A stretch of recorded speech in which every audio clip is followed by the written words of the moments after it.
பேரில் திங்கட்கிழமை உச்சநீதிமன்றத்தில் வழக்கு தாக்கல் செய்யப்பட உள்ளது. ஏன்னா இந்த 3500 கனஅடின்னு பார்த்தீங்கன்னா நமக்கு ஒரு 4.5 டிஎம்சி தான். அது இல்லாமல் கடந்த 2 மாதங்களாக நமக்கு வர வேண்டிய அதாவது மொத்த ஃப்ளோவில் நம்ம ஒரு ரெப்போ டேட்டா வச்சு பார்த்தீங்கன்னா நமக்கு வர வேண்டிய மொத்த ஃப்ளோவில் நமக்கு மேலும் ஒரு 17 டிஎம்சி நமக்கு வர வேண்டிய தண்ணி இருக்கு.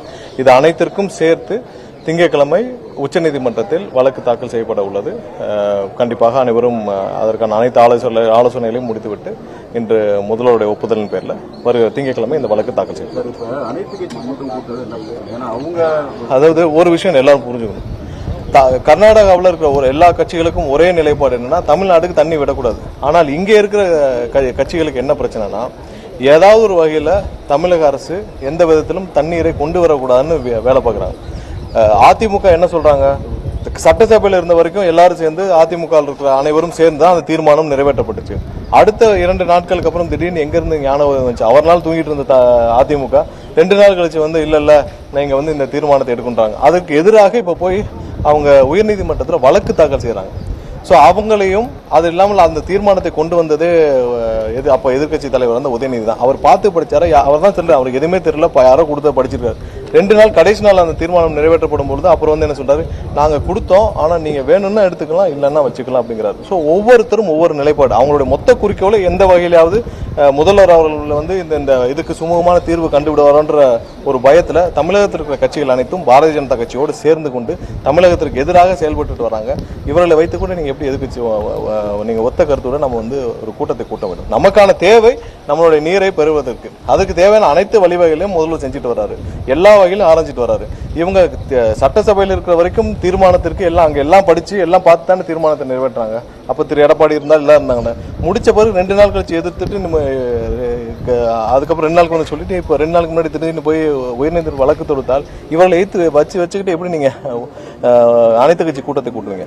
நம்மளுடைய தேவை என்னன்னு நமக்கு தெரியும். ஸோ அதற்கான தேவை நம்ம சட்டசபையில அனைத்து கட்சிகளையும் வைத்து தான் விவாதிச்சோம்.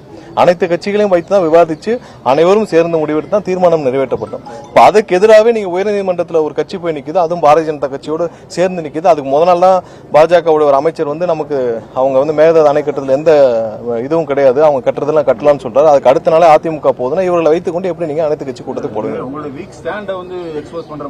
எந்த ஸ்டாண்ட் இல்ல அவர்களா இப்ப அங்க இருக்கிற எல்லா கட்சியும் ஒரே மனதோடு நமக்கு கொடுக்கூடான்னு நிக்கிறாங்க. ஆனா இவர்கள் நம்மளுடைய அப்ரோச்சில் எல்லாரும் டிஃபரெண்டா இருக்காங்க. நம்ம என்ன அப்ரோச் எடுக்கணுமோ அந்த அப்ரோச்சை தமிழக அரசு எடுக்க வேண்டும். நமக்கு தண்ணீர் பெறுவதற்கான பல அப்ரோச் இருக்கு. அந்த அப்ரோச்சில் இவர்கள் அனைவரும் ஆளுக்கு ஒரு ஸ்டாண்ட்ல இருக்காங்க. அப்படி எல்லாம் செய்ய முடியாது. கண்டிப்பாக தமிழக மக்களுக்கு என்ன தேவை அதுதான் முதல்வர் ஆராய்ந்து செயல்பட்டு இருக்கார். திங்கட்கிழமை இந்த வழக்கு தாக்கல் செய்யப்படும்.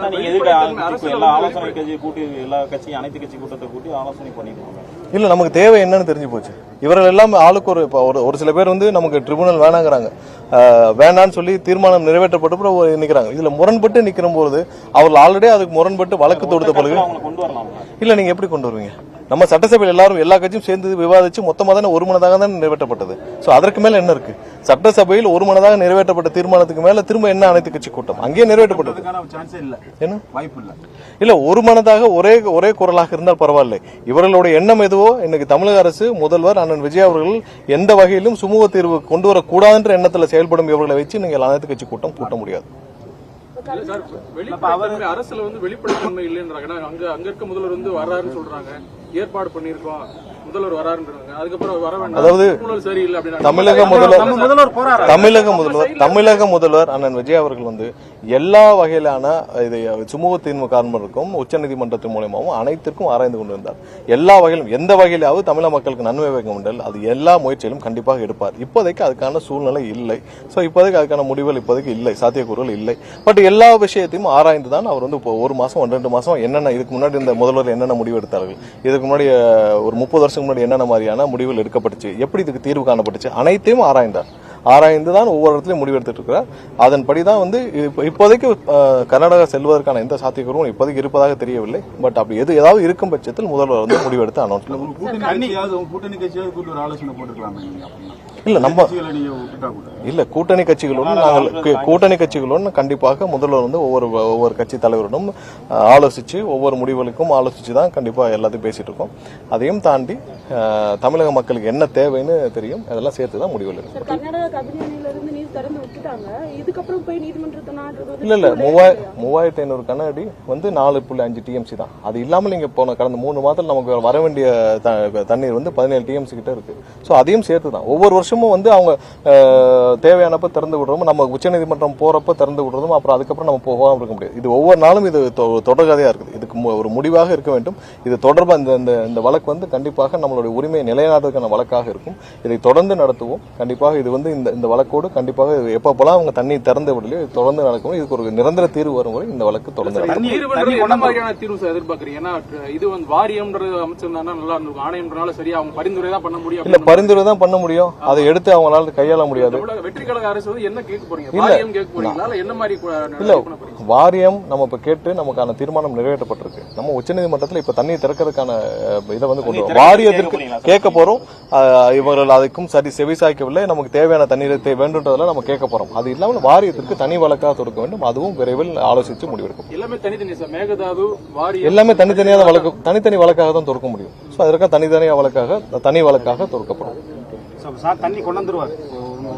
இல்ல கண்டிப்பா இதுதான் நமக்கு இருக்க வழி. அந்த வழியை நம்ம கண்டிப்பா செய்வோம். ஏன்னா ஒவ்வொரு வருஷமும் அந்த வழக்கை நம்ம சரியாக கையாளாமல் நம்ம போய் வழக்கு பதிவு செய்ய போறோம், அவங்க தண்ணி திறந்துருவாங்க, உடனே அப்புறம் நீங்க விட்டுருவாங்க. அப்படிலாம் கிடையாது. நமக்கு தேவையான 17 டிஎம்சி இருக்கு.